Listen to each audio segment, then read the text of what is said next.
Cuando un orgulloso y salvaje gato montés encuentra un hogar inesperado, podrá sobrevivir a lo único contra lo que nunca aprendió a luchar, un amor que no se rinde. El mundo fue una vez un bosque para la criatura a la que llamarían Silas. Era un gato montés, un susurro de músculo e instinto moviéndose a través de los profundos bosques de las montañas Blue Ridge.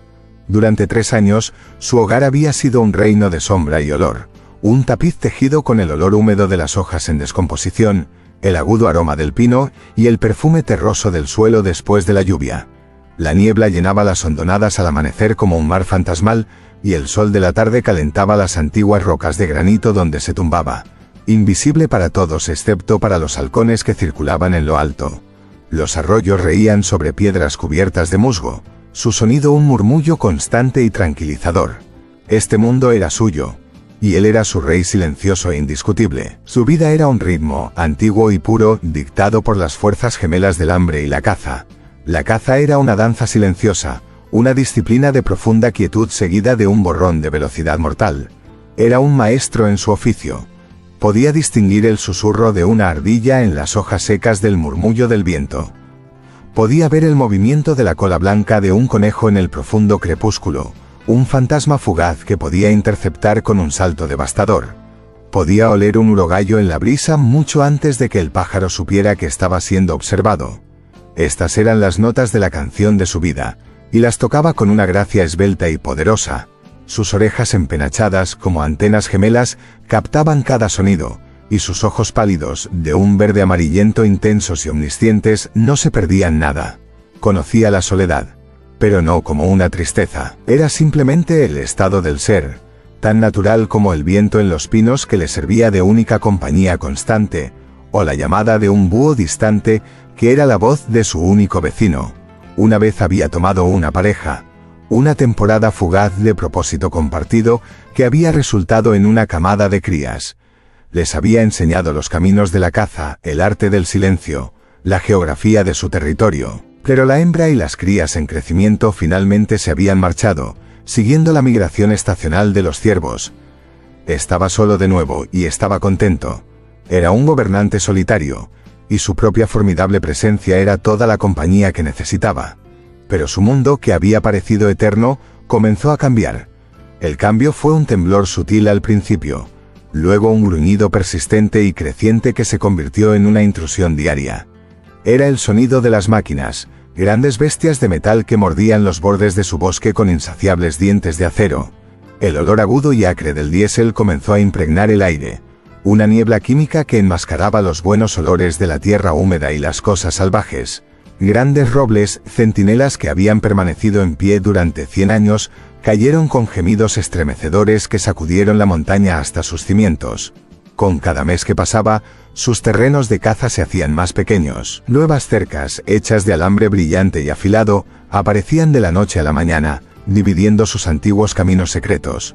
Los ciervos, su fuente más fiable de una comida grande, se volvieron escasos, retirándose a terrenos más altos y escarpados. Los conejos y las ardillas se volvieron cada vez más cautelosos, sus sentidos agudizados por el ruido y la perturbación constantes, se volvieron más difíciles de atrapar y sus cacerías a menudo resultaban infructuosas. Un verano austero dio paso a un duro invierno. La nieve llegó temprano y se quedó hasta tarde. Una manta hermosa y mortal que lo cubría todo con un blanco prístino e implacable. Cazar se volvió casi imposible. La nieve profunda amortiguaba los sonidos de las presas y convertía su acecho silencioso en una lucha torpe y ruidosa. El hambre se convirtió en un nudo frío y apretado en su vientre, un dolor constante y roedor. Adelgazó. Los poderosos músculos de sus piernas se convirtieron en una tensión desesperada y fibrosa. Una noche gélida, bajo una astilla de luna, su desesperación lo llevó a una carretera. Allí, luchó con 2 coyotes por el cadáver congelado de un ciervo atropellado por un coche. Él era más fiero, un depredador más concentrado, y ganó, ahuyentándolos con una ráfaga de gruñidos y zarpazos. Pero no escapó ileso. Uno de los coyotes le había dejado un profundo desgarro en el hombro. En la naturaleza, una herida así era a menudo una sentencia de muerte. No sanó. Se puso caliente y tirante. Una fuente de dolor punzante e implacable que le robó la fuerza y nubló el agudo enfoque de su mente de cazador. El hambre, el dolor y la lenta y aplastante pérdida de su hogar finalmente lo expulsaron de la montaña. Abandonó los bosques menguantes, un rey abdicando a un trono en ruinas, y entró en un mundo nuevo y aterrador. El mundo de los humanos. Se movía como un fantasma, un destello de pelaje moteado en las sombras profundas, deslizándose por patios traseros ordenados y a lo largo de calles dormidas. Al pie de las montañas yacía un pequeño pueblo, una cuadrícula de luz y olores extraños y abrumadores. Los olores eran una tormenta confusa y violenta. El carbón persistente de las parrillas de los patios traseros, el agudo mordisco químico del cloro de las piscinas, el aliento fétido del escape de los coches y, con más fuerza, el olor de los animales domesticados, perros y gatos que vivían vidas de una facilidad desconcertante. Encontró un refugio oscuro y seguro en un espeso y crecido arbusto de forsythia y comenzó a observar. Su atención se centró en una casa en particular. Estaba en el mismo borde del pueblo. Su césped cuidado se encontraba con el bosque indómito en una línea abrupta y limpia. Era una casa sencilla de una planta, pintada de un verde suave, con un porche amplio y acogedor. Una voluta de humo con olor a nogal americano se elevaba de una chimenea de piedra. Una pluma que hablaba de calidez y confort. Allí vivía una pareja de ancianos, Henry y Clara. Los observó durante semanas, un observador silencioso e invisible. Aprendió sus ritmos, que eran tan lentos y predecibles como el cambio de las estaciones. Henry salía cada mañana, con movimientos lentos y rígidos, para recoger el periódico del final del camino de entrada. Clara cuidaba sus comederos para pájaros, su voz un murmullo suave y gentil mientras reñía a las ardillas ladronas. Los vio interactuar con sus dos perros. Un Golden Retriever viejo y tranquilo con un pelaje del color de la miel, y un Beagle más joven y bullicioso, cuya nariz estaba perpetuamente pegada al suelo. Vio cómo trataban a sus animales. Una mano suave en una cabeza, una palabra amable, un rasguño detrás de las orejas. No vio ira, ni amenaza, ni violencia repentina. Algo emanaba de esa casa que atrajo a Silas, una fuerza tan fuerte como el hambre en su vientre. Era una sensación de seguridad. Había calidez, visible en la luz dorada que se derramaba sobre el césped cada noche. Había comida, un olor rico y tentador que no podía identificar pero que le hacía la boca agua. Y había paz, una paz tranquila y ordenada que contrastaba fuertemente con la lucha brutal y diaria de su vida. El dolor en su hombro empeoró. Una fiebre ardía detrás de sus ojos, haciendo que el mundo diera vueltas. Sabía con la fría certeza de una criatura que vive por su cuerpo, que no sobreviviría otra semana en la naturaleza. Los coyotes se estaban volviendo más audaces, sus aullidos se acercaban cada noche, sintiendo su debilidad. Estaba demasiado débil para cazar, demasiado débil para luchar, demasiado débil para correr. Una tarde, cuando comenzó a caer una lluvia fría y miserable, convirtiendo el mundo en una miseria gris y resbaladiza, tomó su decisión. No fue una elección nacida del coraje o la curiosidad. Fue un acto de pura y final desesperación. Cojeó desde la linde del bosque con el pelaje mojado y enmarañado, un patético remanente de su antigua gloria. Cruzó el césped empapado, cada paso una sacudida de fuego en su hombro. El Beagle, Pip, estalló en una alarma frenética y de tono agudo. El Retriever Gus se levantó y dejó escapar un gruñido bajo y retumbante. Silas los ignoró. Caminó con la cabeza tan alta como su fuerza menguante se lo permitía, subió los 3 escalones del porche y llegó a la puerta de cristal. Allí, en el felpudo de bienvenida, se derrumbó. Era un trozo mojado, tembloroso y roto de la naturaleza y buscaba refugio. Cerró los ojos y esperó. Dentro, Clara levantó la vista de su tejido. Henry, ¿oyes eso? Pip está como loco por algo. Henry bajó su periódico. Probablemente otro mapache en los cubos de basura. Se levantó pesadamente de su sillón, sus articulaciones crujiendo en protesta. Caminó hacia la puerta y miró a través del cristal. Sus ojos se abrieron de par en par. Clara, dijo su voz un susurro atónito. Tienes que ver esto. Allí, en su felpudo, yacía una criatura de los bosques profundos, un gato montés, pero parecía menos un depredador feroz y más un alma perdida pidiendo santuario. Sus ojos, aunque nublados por el dolor, brillaban con una intensidad febril. Su mirada se encontró con la de Henry. En ese momento silencioso y surcado por la lluvia se hizo un extraño acuerdo tácito. Un pacto entre lo salvaje y lo domesticado, entre la desesperación y la compasión. La presencia del gato montés en su porche fue un shock sísmico, una ruptura en el mundo cómodo y predecible de Henry y Clara. El primer instinto de Henry fue una sacudida de miedo práctico, llamar a control de animales. Un depredador salvaje, posiblemente rabioso, estaba en su puerta. Era lo sensato y responsable.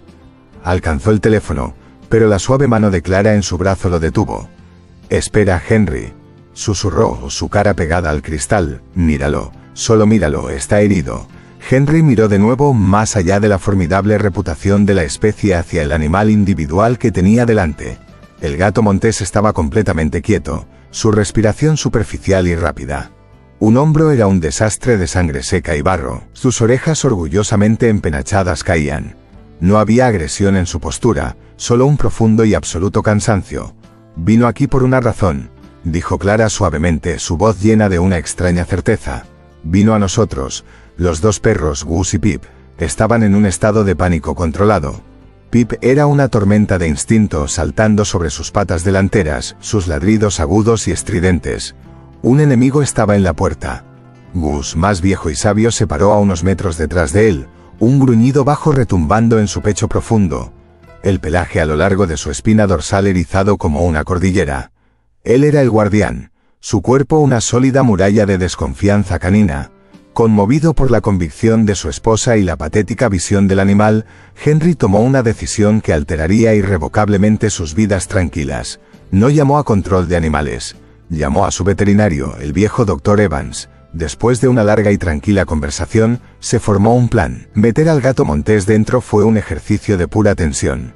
Henry se puso un par de guantes de trabajo de cuero grueso y buscó una manta pesada en el armario del pasillo. Se acercó a la puerta, murmurando en un retumbo bajo y tranquilo. «Tranquilo, amigo. Solo intentamos ayudar». El gato montés lo observaba, sus ojos ambarinos sin parpadear, pero no se movió. Clara sujetó a los perros frenéticos en la sala de estar, sus manos firmemente en sus collares. Henry abrió lentamente la puerta, una ráfaga de aire frío y húmedo entró. Suavemente cubrió a la criatura con la manta, esperando un silbido, un gruñido, un destello de garras. No obtuvo nada. El gato montés estaba lacio, su energía completamente gastada. Henry lo levantó. Era sorprendentemente ligero, un bulto de músculo tenso y huesos afilados bajo el grueso pelaje. Lo llamaron Silas, un nombre que parecía encajar con su presencia regia, aunque actualmente dañada. El Dr. Evans llegó, un hombre tranquilo y curtido que había calmado a generaciones de mascotas ansiosas y sus dueños. Confirmó sus sospechas mientras trabajaba en el gato montés sedado en la mesa de su cocina. Una infección severa en la herida, inanición avanzada y agotamiento total. «Le estáis corriendo un gran riesgo», dijo el Dr. Evans, limpiando y cosiendo la herida con eficiencia experta. «Es salvaje. Cuando recupere su fuerza, esos instintos se activarán. No distinguirá entre vuestro beagle y un conejo. Ya cruzaremos ese puente cuando lleguemos a él», respondió Clara acariciando suavemente el suave y moteado pelaje de Silas. «Por ahora necesita ayuda». Durante los primeros días, Silas fue un fantasma en el lavadero. Era un espacio tranquilo y cálido, y le hicieron una cama suave con toallas viejas. Comía la comida que le dejaban, una rica mezcla de comida para gatos de alta calidad y pollo hervido, pero solo cuando se habían ido. Era una presencia que se sentía pero rara vez se veía, una sombra que bebía de su cuenco de agua solo en plena noche. Para Gus y Pip, su presencia era una violación. Su hogar, su territorio seguro, había sido invadido por el olor del enemigo, de lo salvaje. Pip pasaba horas olfateando la rendija bajo la puerta del lavadero, gimiendo y soltando pequeños ladridos frustrados. Gus mantenía una distancia resentida, negándose incluso a pasar por ese extremo del pasillo. Se tumbaba junto a la chimenea, con la cabeza sobre las patas, dejando escapar bajos y lúgubres suspiros de pura desaprobación canina. El orden establecido de su pequeña manada estaba destrozado. Gus era el alfa por edad y tamaño, pero ahora se había introducido una nueva variable desconocida. El hombro de Silas sanó.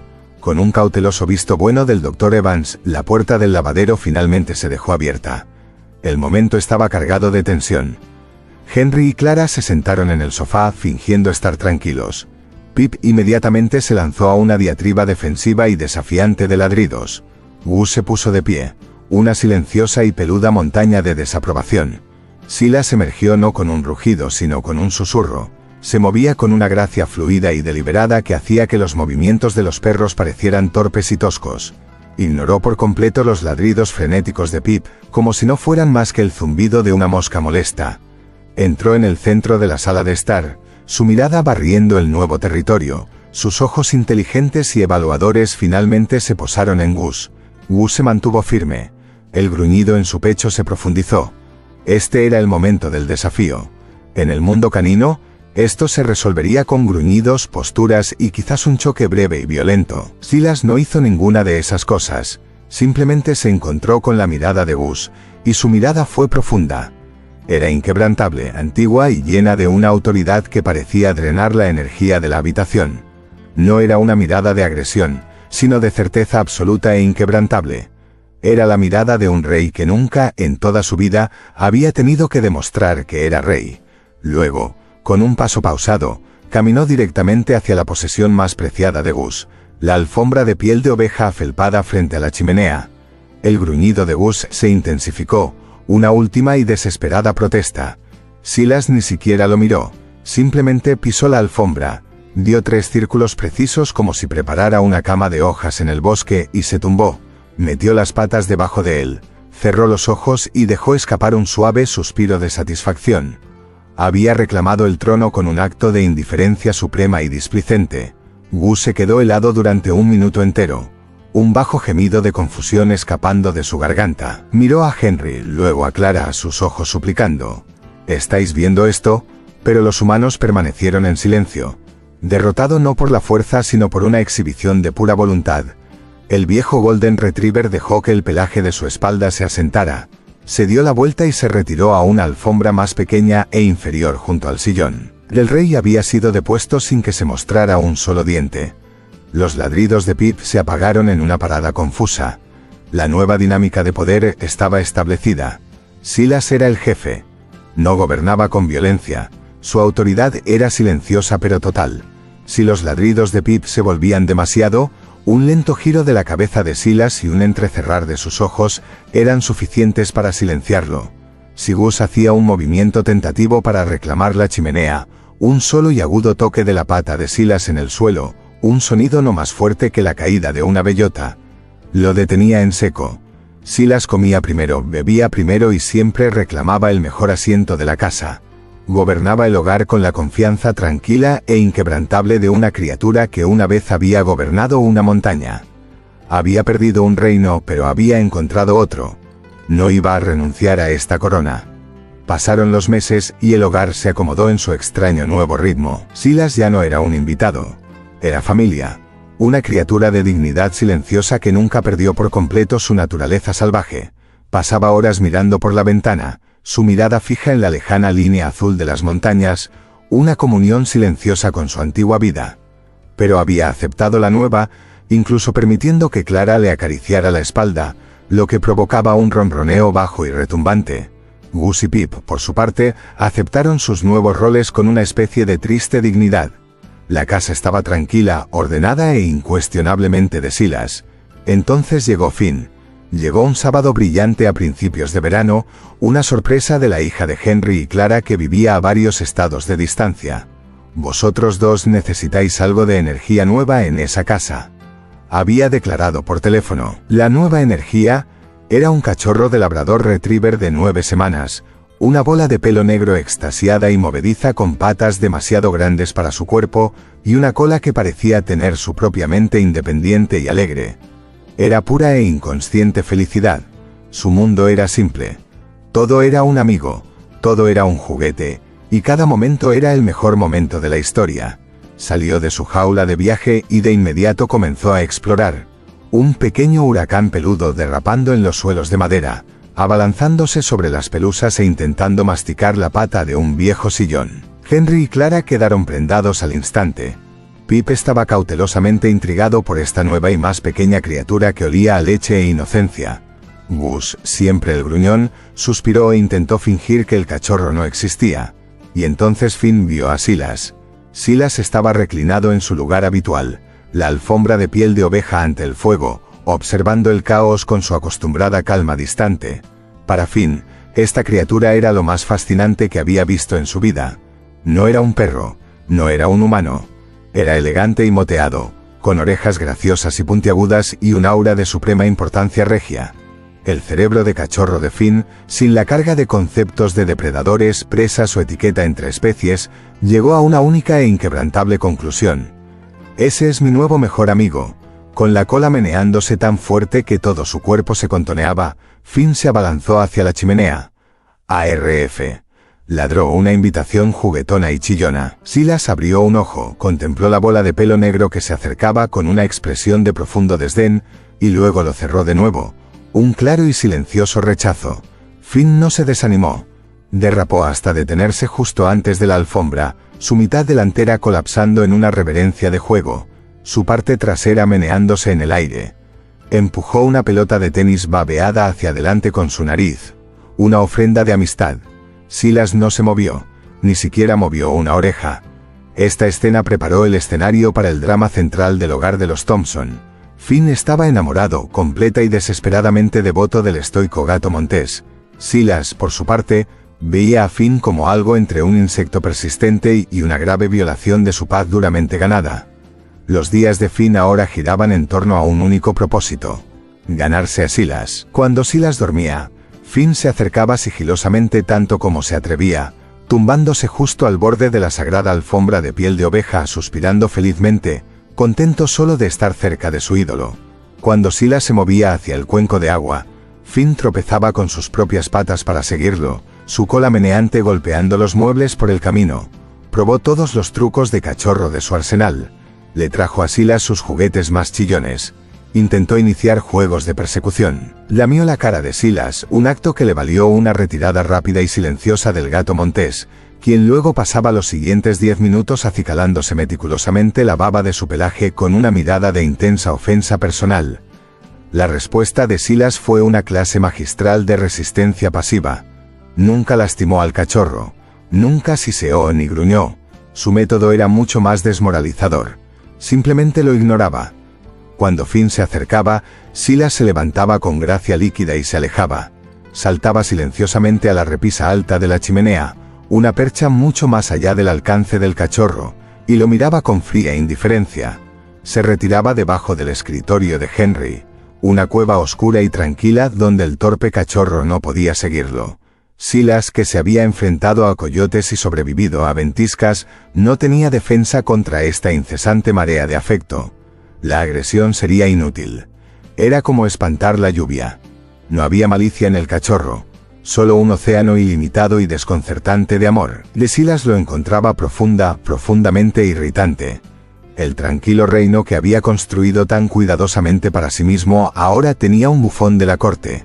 Y al rey no le hacía ninguna gracia. El punto de inflexión no fue un único y gran evento, sino un lento y casi imperceptible derretimiento, como el hielo bajo el débil sol de primavera.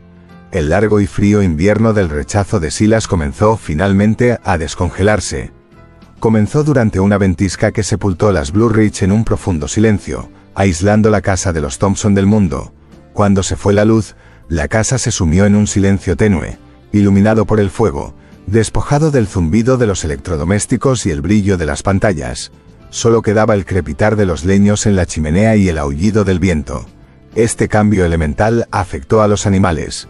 Los perros estaban apagados, pegados a Henry y Clara. Silas, una tensa silueta contra las llamas parpadeantes, parecía retirarse a una parte antigua de sí mismo, sus orejas moviéndose con cada ráfaga. Finn, usualmente un dínamo de energía, estaba nervioso por la tormenta. Gimió y caminó de un lado a otro antes de finalmente instalarse no en su propia cama, sino en el suelo a unos metros de la chimenea, tan cerca de Silas como se atrevía. Durante horas permanecieron así, dos seres separados compartiendo un pequeño círculo de calor contra la vasta y tormentosa oscuridad. Normalmente Silas se habría movido, pero ante esta vulnerabilidad compartida se quedó. No reconoció al perro, pero crucialmente no se fue. Para Finn, la tolerancia silenciosa de su ídolo fue una victoria monumental. Unos días después llegó la segunda grieta en el hielo. Clara, haciendo un estofado, dejó caer accidentalmente un trozo de zanahoria cruda. Finn, siempre el oportunista de la comida, se abalanzó sobre él. Pero en lugar de engullirlo, hizo algo extraordinario. Llevó la zanahoria cubierta de baba a la sala de estar y la dejó caer directamente frente a Silas. Luego retrocedió y se sentó, observando con temblorosa anticipación. Era otra ofrenda. Henry y Clara contuvieron la respiración. Silas miró fijamente la zanahoria. La olió. Miró a Finn, que era un retrato de esperanza temblorosa. Entonces Silas hizo algo que hizo jadear a Clara. Bajó la cabeza y le dio a la zanahoria una única y delicada lamida. No se la comió, ni siquiera pareció gustarle, pero reconoció el regalo. Fue un gesto diminuto, un atisbo de concesión, pero hizo que la cola de Finn barriera el suelo en amplios y alegres arcos. El verdadero avance llegó una semana después, nacido de un momento de crisis inducida por el cachorro. Finn, ahora más grande pero no menos torpe, estaba jugando con una pelota de tenis cerca de un desvencijado perchero antiguo.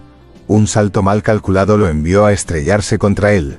El perchero se tambaleó y luego se vino abajo con un tremendo estruendo, enredando al pobre labrador en un montón de pesados abrigos de invierno y bufandas. Finn entró en pánico. Atrapado, confundido y envuelto en la oscuridad, comenzó a chillar, sus gritos una mezcla penetrante de miedo y dolor. Gus y Pip vinieron corriendo, ladrando alarmados pero sin saber qué hacer. Henry y Clara se apresuraron desde la cocina, pero alguien más llegó primero. Silas había estado dormitando en el respaldo del sofá. Al sonido de la genuina angustia de Finn, su cabeza se levantó de un salto. En un único y fluido movimiento saltó del sofá y se lanzó al pasillo, moviéndose no con su habitual gracia distante, sino con una sorprendente urgencia. Analizó la escena por una fracción de segundo, y luego actuó. Lo intentó levantar los pesados abrigos, en su lugar comenzó a tirar y rasgar una gruesa bufanda de lana envuelta firmemente alrededor del cuello y la pata de Finn. Trabajó con la intención enfocada y desesperada de una criatura liberando a un pariente atrapado. Para cuando Henry y Clara llegaron, Silas había logrado aflojar la bufanda lo suficiente como para que Finn pudiera liberar una pata. Henry rápidamente levantó el resto de los abrigos, y un muy avergonzado pero ileso Finn se puso de pie a trompicones. El cachorro inmediatamente se lanzó a un frenesí de lamidas agradecidas, su miedo olvidado. Pero luego se volvió hacia Silas. Su acercamiento fue diferente esta vez. Sosegado, respetuoso. Caminó lentamente hacia el gato montés y le dio una única y suave lamida en la cara. Y esta vez, Silas no se apartó. Se quedó perfectamente quieto y lo permitió, incluso pareciendo inclinarse hacia el contacto por una fracción de segundo. Luego, cumplido su deber, se dio la vuelta y caminó de regreso a su alfombra junto al fuego. Pero todo había cambiado. Había oído un grito de ayuda del molesto cachorro y sus instintos más profundos, no de depredador o rey sino de protector, se habían apoderado de él. El asedio había terminado. Los muros de la fortaleza se habían derrumbado. El rey finalmente había aceptado a su bufón, solo para descubrir que el bufón era su súbdito más leal y su amigo más querido.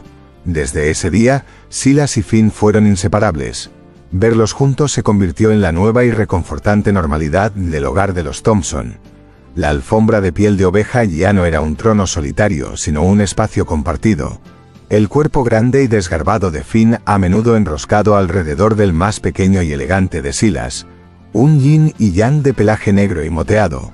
Lo que comenzó como la tolerancia reacia de Silas floreció en un afecto visible. Por las mañanas, Finn empujaba suavemente al gato montés con su nariz, y Silas, en lugar de retirarse, se estiraba y saludaba al perro con un suave resoplido. Un ruido que Henry y Clara nunca habían oído antes. El acicalamiento, una vez fuente de profunda ofensa, se convirtió en un ritual. Silas lamía meticulosamente el pelaje del cuero cabelludo de Finn y entre sus orejas caídas con el mismo cuidado que le daría a una de sus propias crías. Su juego era una danza sutil y maravillosa en los términos de Silas. Le daba un ligero golpecito a la cola de Finn con una pata suave, y luego se lanzaba lejos, liderando una suave persecución alrededor de los muebles que el torpe y amoroso labrador siempre le dejaba ganar. Incluso Gus y Pip parecían respetar la nueva alianza. El rey indiscutible del hogar ahora tenía un primer ministro, un labrador bobalicón y devoto que parecía existir solo para estar cerca de él. ¿Quién lo hubiera creído?, dijo Clara una noche, levantando la vista de su libro. Silas y Finn dormían en su alfombra, las patas de Finn moviéndose en una persecución onírica, Silas acurrucado firmemente contra su vientre. un gato montés salvaje y un labrador bobalicón. Ese cachorro nunca se rindió con él, reflexionó Henry. Simplemente siguió amándolo. Quizás haya una lección en eso. El afecto implacable e incondicional de Finn había hecho lo que ninguna cantidad de comida o calor podría. Había perforado la armadura del corazón salvaje de Silas, recordándole una conexión que pensó que había perdido para siempre. Lo que Silas había visto al principio como una molestia se había revelado como lo mismo que le faltaba. No había sabido cómo escapar del amor del cachorro. Ahora no podía imaginar cómo había vivido sin él. Pasaron los años. El pelaje negro alrededor del hocico de Finn se plateó con canas. Silas también mostraba la gracia de la edad, sus movimientos aún más deliberados. Su vínculo solo se profundizó, estableciéndose en una comprensión cómoda y tácita que era la base del hogar. Una fresca tarde de otoño, Clara se sentó en el columpio del porche observándolos.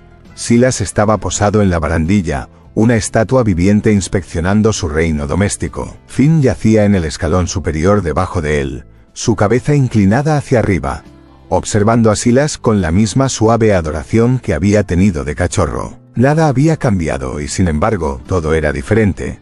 La desesperación desgarradora de aquellos primeros días era un preludio lejano a la hermosa canción en la que se había convertido su vida. Clara sonrió. La familia, pensó, no siempre se trata de linajes o especies. A veces la familia es quien aparece herido y perdido en tu puerta. Y a veces es quien se queda, quien ama obstinada e implacablemente, y quien, por la pura fuerza de un corazón inquebrantable, pone todo tu mundo patas arriba de la manera más maravillosa posible. Silas giró la cabeza, sus orejas empenachadas captando el sonido de su suspiro. La miró, luego bajó la vista hacia el siempre vigilante Finn. Parpadeó lentamente, un gesto de profundo contentamiento.